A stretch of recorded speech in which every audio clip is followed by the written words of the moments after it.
おいおい、この威力とんでもねえな。そりゃ洗車後に気持ちよさそうにしているアウトランダーの水滴も吹っ飛んでくわけだわ。全部吹っ飛ばしちゃえばいいじゃんって、これ一番楽じゃん。日本の会社が出す超強力ブロワーがパワーアップしたらしい。試してみるか。やあ、皆さんこんにちは、七草です。今日の製品はこちら。あれ？なんか前に見たことある。そう、日本ブランドであるエアロツールズの最強ブロワーによりパワーアップした最強を超えた最強ブロワーがあるみたいなので、こちらを今日は試していこうと思います。改めまして今回はエアロツールズの MK1 プラスというめちゃくちゃ強力なブロワーです。マキタ 18V のバッテリーも使うことができます。早速中身確認していきましょう。このようなハードケース付きなのがいいですね。これせっかくだから自立できればもっと良かったかな。開けていきましょう。バカ。こちらが MK1 プラスの中身です。パッと見た感じでは前回紹介した MK1 と見た目はさほど変わりないですね。マニュアルは一旦避けておいて、こんな感じで本体とバッテリーを一緒に入れることができます。ケース付きで持ち運びしやすいね。一旦全部取り出します。これがバッテリーね。ケース裏蓋のここまでクッションついてるのいいね。はい、全部取り出しました。それじゃあ一つずつ見ていきましょう。まず本体ですが、ここにエアロツールズのロゴがあります。で、ここにモデル名 MK1 プラスと書いてあります。全体的に MK1 と同じように 3D プリンターで作った感はあります。握りやすい形状してるね。トリガー部はこんな感じで押すとバネで戻されるタイプ。これだけだとめちゃくちゃ軽いです。何グラムですっていうのは別にいいか。背面にはこのような巻き込みカバーがついていて、網目が細かいんでね、安全だと思います。粗悪品だとここからファンのかけらが飛んできたら危ないですよね。恐る恐る使うのも嫌なんで、そういう面でも日本ブランド安心です。正面から覗いてみました。こう見ると MK1 より一回り大きいですね。なんかそんな感じがしてきました。この中身ですが、大きなブラシレスモーターを使用しています。これが圧倒的なパワーを生み出すんだね。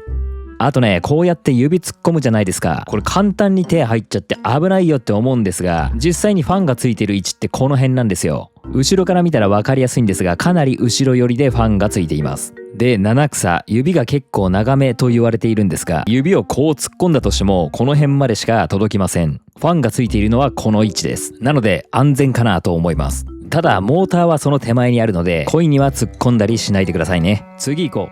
はい、次、これがバッテリーです。今回は前回のバッテリーと違ってバッテリーもプラスがついたモデルです。エアロツールズマキタ互換バッテリー 18V5.2Ah プラスです。はい、このプラスがついたバッテリーですが、通常のバッテリーにはついていないカットオフ機能が搭載されています。これは過放電を防止する機能です。バッテリー残量はここを押すと5つの LED で残量を確認できます。そしてバッテリーこそ粗悪品は使わないようにしてください。かといってどれが粗悪品なのっていうのがありますよね。こちらのエアロツールズのバッテリーは PSE 認証を自社で取得していて、 PL 保険にも加入済み、そして ISO9001 取得の信頼できる工場で生産されています。どこを見ればいいのかというと、バッテリーの裏に PSE のマークがありますし、このバッテリーの場合ですと株式会社シェードとも記載があります。ちなみに製造は中国のウェイトレイ社の工場で行っております。はい、こんな感じで蓋がついてます。作りもしっかりしてると思います。これは同じ会社が出している互換ラボの充電器なんですが、現在はエアロツールズからも充電器販売しているみたいです。あとマニュアルが1冊入ってます。これぐらいの厚さです。はい、それではバッテリーをつけていきましょう。バッテリーを取り付けるとこのような音が鳴りました。 MK1 とはまた違う音ですね。バッテリーはフル充電されています。バッテリーを取り付けると重くなりました。当たり前だろ。ほぼバッテリーの重さです。トリガー部を押した分だけ風が強くなります。ちょっとしか押さないとこんな感じです。だんだん強めに押してみましょう。おっと、最大はめちゃくちゃ強いですね。一気に押すと手首持ってかれます。これぐらい強いです。おお、後ろから見るとこんな感じ。相変わらずの暴れん坊だな。一つ前のモデル MK1 と比べてみましょうか。こちらが今回の MK1 プラスで、こちらが前回紹介した MK1 です。ケースは MK1 プラスの方はここにモデル名も書いてあります。はい、並べてみました。こっちが MK1 で、こっちが MK1 プラスです。この部分にモデル名が書いてあります。並べてみると MK1 より MK1 プラスの方が一回り大きいですね。形状はどちらも変わりません。背面から見てみましょう。並べてみると通風口の大きさがこれぐらい違います。結構違うね。正面から見てみるとこんな感じです。 MK1 でも十分強い風力だったんですが MK1 プラスはファンの大きさも大きくなって通風口もでかいんでね、より強くなったんじゃないかなと思います。あとバッテリー装着時の音が違いますね。まずこちらが MK1、 こんな感じの起動音です。続いて MK1 プラスの起動音はこんな感じです。 MK1 プラスは起動音も太くなりましたね。以前の動画ではこちらの MK1 を試しましたが十分強い威力でした。今回は MK1 プラスを試していきます。それじゃあ早速車に行きましょう。はい、外にやってまいりました。ここで気づいたことがあります。今回のこのプラスシリーズのバッテリー自体に USB-A ポートと USB-C ポートが1ポートずつついています。なのでこれ充電しておけばポータブルバッテリーにもなります。いざという時便利だね。プラスシリーズはこんな機能もついていました。この MK1 プラスどれくらい強いのかってまず見た方が早いと思うので、このカーシャンプーが入ったバケツで試そうと思います。行くぜ。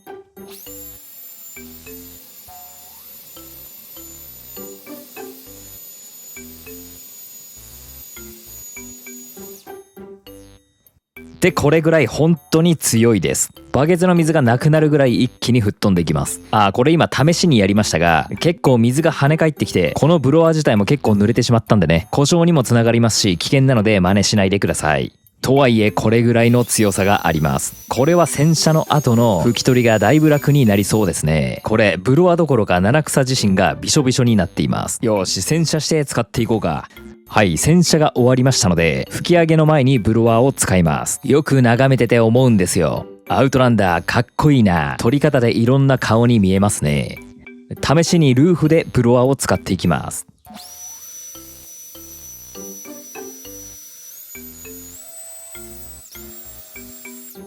強いね。次ボンネット行きましょう。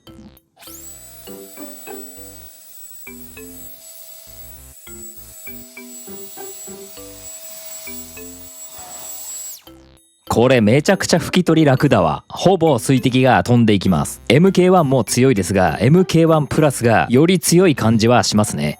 反対側からもやってみましょう。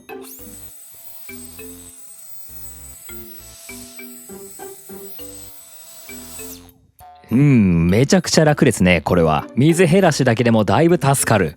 厄介なのがミラーですよね。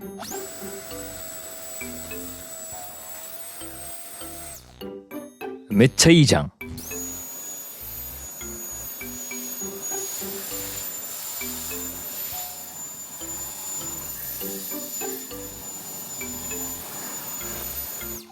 隙間から落ちてくる水が厄介なんでこういうところはめっちゃいいね。あとはミラーの根元とかね、こういう隙間はいくら拭いても後から落ちてきます。なんで最初っからブロワーで吹っ飛ばせたらめっちゃ楽ですね。おーいい感じ。エンブレムの隙間からも結構垂れてくるんですよね。ボディもまとめて吹っ飛ばせるので吹き上げはかなり時短になりますね。ドアハンドルの隙間とかも結構水溜まってますからね。ある程度まんべんなく当てるだけで水は吹っ飛んでいきます。てかさ、これだけで結構綺麗じゃん。美容室みたいにアウトランダーもシャンプー&ブローのブローまでやってあげないとですね。ドライヤーみたいで気持ちよさそうだな。そして吹き上げが大変なフロントグリル部、ここもね強いブロワーで吹き飛ばしたいなって前から思ってたんですが叶いました。前回の MK1 でも十分だと思いましたが MK1 プラスさらに強い感じはしますね。このグリル部の水滴が吹っ飛んでいくのはめちゃくちゃ気持ちいいです。マイチェン後はつるっとしてるんですがマイチェン前はこのようにボコボコ立体的になってます。これブロワするだけで全然違うぞ。拭き取り楽そう。水が減るのは助かります。あとこの下の部分ですよね。ここがまた拭くのが大変なんでこの部分もブロワーがあるだけで全然違います。拭き取りがだいぶ楽になります。水すぐ吹っ飛んでいくからちょっともう一回濡らしてやってみよう。いきます。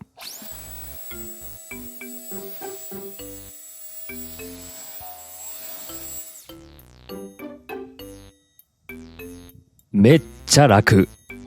また全体的にパッパッパーっと飛ばしていきますか。隙間とかもねただ当てるだけなんで簡単ですし、めちゃくちゃ風が強いんでほぼ水滴は吹っ飛びます。あとね、七草ドアバイザーの形が特殊な形をしているんですよ。エアロパーツなんで穴が開いていたりね、ここなかなか吹きにくいんですが、ブロワがあると楽ちんですね。このドアバイザー面白い形してるよな。スタイリッシュで好きです。あとホイールもですね、吹き上げる前にブロワーで吹っ飛ばすだけなんで、ホイールもだいぶ時短になるんじゃないでしょうかね。いつも七草ホイールは軽くしか洗車してません。そのうちがっつり綺麗にしたいな。ルーフとかも水滴が吹っ飛んでいくのを見ているだけで楽しいです。ついでにリアのガラスも吹っ飛ばしちゃいましょう。どこに使ったっていいですからね。はい、フロントガラスもいっちゃいましょう。パワーのあるブロワー必須ですね。だいぶ吹き上げが楽になります。仕上げに細かいところも吹き飛ばしていきましょう。細かい水滴は残るので吹き上げは必ず行ってくださいね。と言ってもボディは完全に吹き飛んじゃう場所もありますけどね。よーし、吹き上げだ。はい、吹き上げも終わりました。いつもね、七草はボディの吹き上げ用にこの緑のクロスを使っていて、こんな感じの柔らかい生地のやつです。窓ガラス用にピンクのタオルを使っています。はい、ご存知の方もいらっしゃると思いますが、キーパーラボさんで使っているタオルと同じものです。で、いつもはこの緑の吹き上げ用のクロス、これを最低でも2枚は使うんですが、今回ね、吹き上げ前の水滴を強力ブロワーで吹き飛ばした結果、ボディの吹き上げはこの1枚だけで済みました。あと窓ガラス用も1枚ね。風力計で強さを測ってみますか。この風力計もエアロツールズで販売しているものです。まずは前回紹介したモデル MK1 から。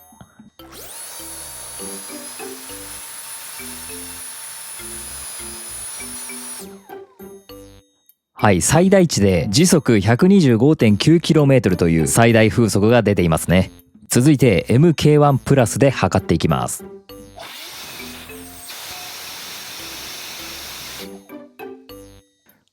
あれ？こちらも時速 125.9km という最大風速が出ています。どうやらこの風力計で測れる最大値が 125.9km 毎時で、これ以上の値は出ないみたいです。なので MK1 もこの数値以上の可能性はあります。比べてみて MK1 プラスは確実に風力が MK1 より強いので、これ以上の値だと思います。試しに秒速で測ってみても、この風力計ではマックス秒速 35m でした。これ 35m 以上の値が出ないので、本来であればもっと強いです。公式の値ではMK1 プラス秒速 57.2m でした。あとね、前回の MK1 をレビューした時にも言いましたが、 MK1 はバッテリーを装着している状態にしておくと、10分か15分ぐらい経ったらこのようにね、プップッとアラームが鳴ります。これはバッテリーを装着したままにしないでねっていうアラームなんですが、このアラームが鳴ったら一度トリガーを引くなどして何かしら操作しないとアラームは止まらなかったんですが、今回の MK1 プラスはバッテリーを装着した状態でしばらく経ってもアラームが鳴らなくなりました。これはバッテリーを装着したまま放置していてもバッテリーを消耗しない仕組みに改良されたみたいです。ここはいいポイントだね。それでは気になる点を言っていきます。今回の MK1 プラス、とても便利な超強力ブロワーなんですが、やはりね、使用時の音がかなり大きいです。なのでご自宅で使う際は近所迷惑にならない時間帯にやるとか、そういう配慮が必要です。この動画内では耳障りになってもいけませんので、音をだいぶ絞って動画を上げています。早朝だったり夜遅くだと確実にご近所さんからなんだなんだって目で見られますので、ご注意お願いします。それ以外はバッテリー一つで車1台分は余裕で持ちますし、玄関周りのホコリや枯れ葉、そういう掃除にも使えると思います。気になる点はこんな感じでした。ということで今回はエアロツールズの MK1 プラスという超強力ブロワーをレビューしてきましたが、いかがでしたでしょうか。 MK1 よりもさらにパワーアップした MK1 プラス、より洗車が楽になるのではないでしょうか。このチャンネルではアウトランダー PHEV のオーナーが車で使える便利なアイテムなど自由気ままにレビューしています。よろしければこの動画の評価とチャンネル登録よろしくお願いします。見たよという合図にグッドボタンぜひお願いいたします。それじゃあ今日はこの辺で。See you again!